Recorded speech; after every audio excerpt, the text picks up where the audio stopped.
Have you ever wondered why nobody listens to you? The reason why nobody listens to you because you don't know how to be assertive. And assertiveness comes with a specific skill set that all of us, we actually have. We actually have the ability to be assertive. But the issue is that we don't know how to be assertive.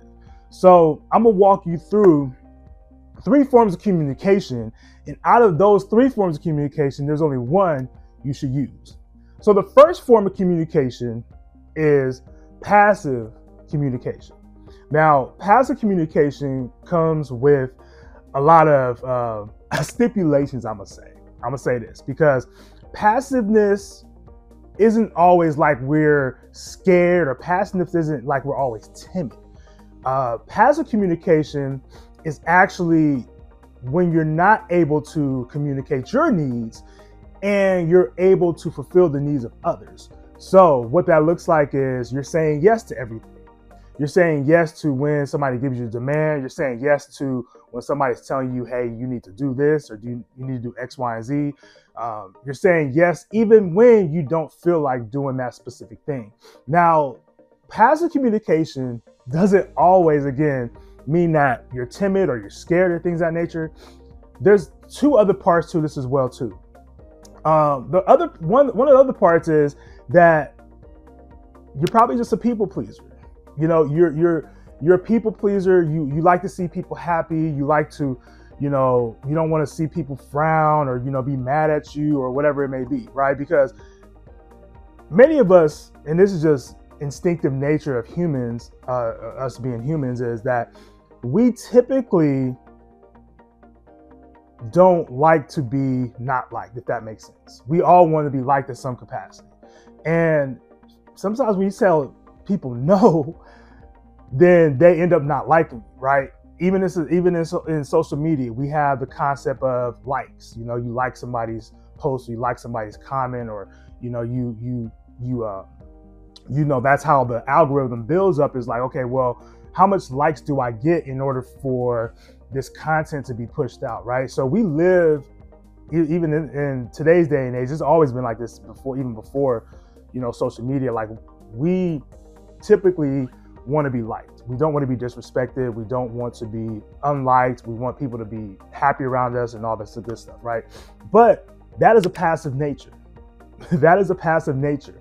And anytime you say yes to something, you're saying no to something else. Anytime you say yes to somebody else, you're saying no to yourself.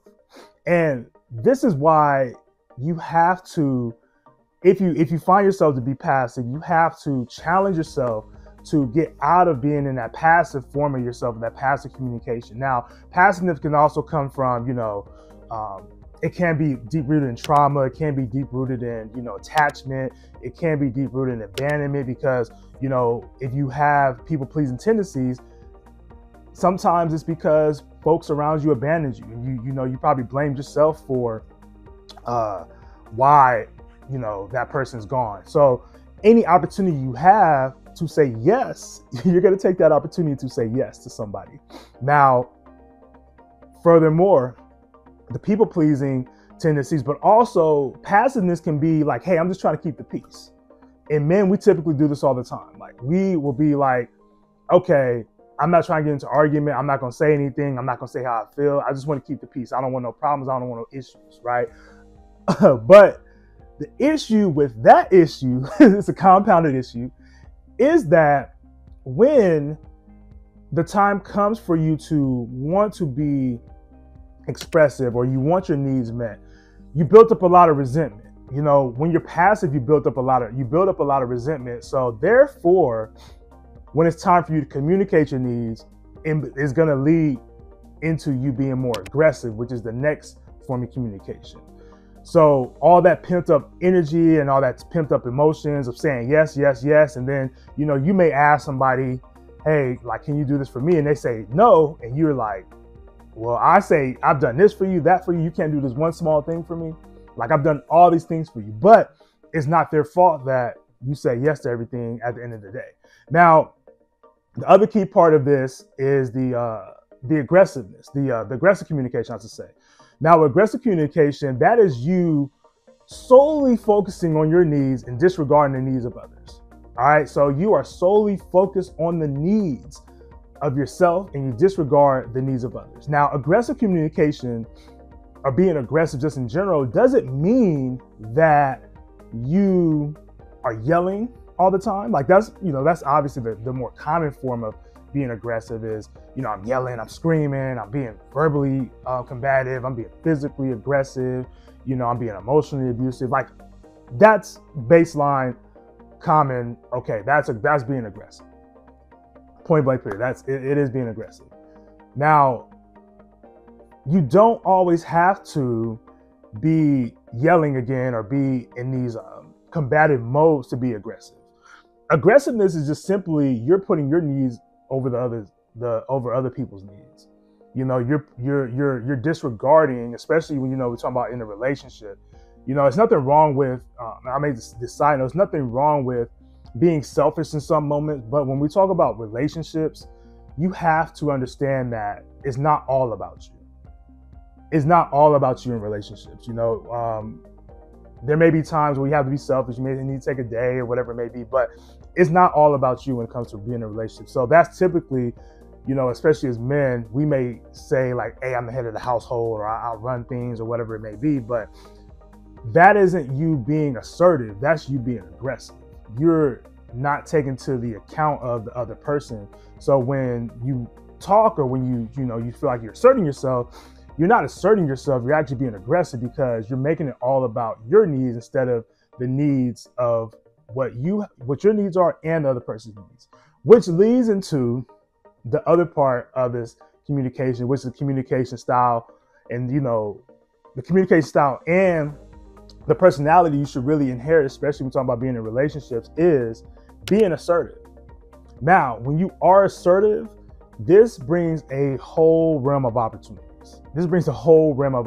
So assertiveness is when you're able to express your needs, right? And this is where the confusion is when we talk about assertiveness and aggressiveness, is that that's the part where you're able to, express your needs, but it's not all about you. When you're assertive, you give space for the other person to express their needs as well too. In the forms of communication, it's not all about you. It's not all about even just the other person. There's a mutual understanding when we talk about assertiveness. Assertiveness comes, like I said, it's a specific skill, but it comes with you being able to discern and being able to recognize when you need to, one, express your emotions, which is hard, especially for men. We don't typically express our emotions. But then the other key part of this is having the capacity to have the other person express their emotions as well too. Now, the issue lies a lot of times with this is we don't hold that space for the other person. We don't hold that space for the other person. So what that looks like is what that can look like, I'll just give an example. What that looks like is, hey, I have these needs, you're expressing your needs, you're expressing those things that you want from, your partner or whoever it may be. Like, hey, I have these needs. But the key part again is asking the question, but what do you need from me in order for my needs to get met? Or are there other things that you need from me since we're having this conversation, just opening up that space? Now, the last part of this, when we talk about assertive communication, isn't that you're able to fulfill that request, because again, you can even express yourself to somebody and they may not even really, be able to fulfill that request, but it's about you expressing your needs. Now, when you ask that request, when they request that of you, you may not be able to fulfill that request right then and there, which is okay, which is perfectly fine. Assertive communication is you allowing to have that conversation and open up that space for that. So it's not all about your needs. You're also taking the other person's needs into consideration as well. So in conclusion, passive communication, you want to steer far, far away from that. If you have issues with that, most definitely learn to say no first. You probably have issues with boundaries as well too. You need to learn how to say no. Aggressive communication, again, stay away from that. What you want to do is be able to create that space where you are allowing the other person to express their needs as well too. Now, I hope this is helpful in you guys' journey with communication. I hope you can be more effective in your communication. Hit the links in my bio. If you have any, you're looking for a therapist, you're in California or Texas. We are also accepting new clients in the state of California and Texas. So you guys check out some of those resources in the bio. Share this video if you feel like it was helpful. Share this video if maybe you're in a relationship and y'all have some issues with communication. I appreciate y'all for tapping in. Y'all take care. Peace.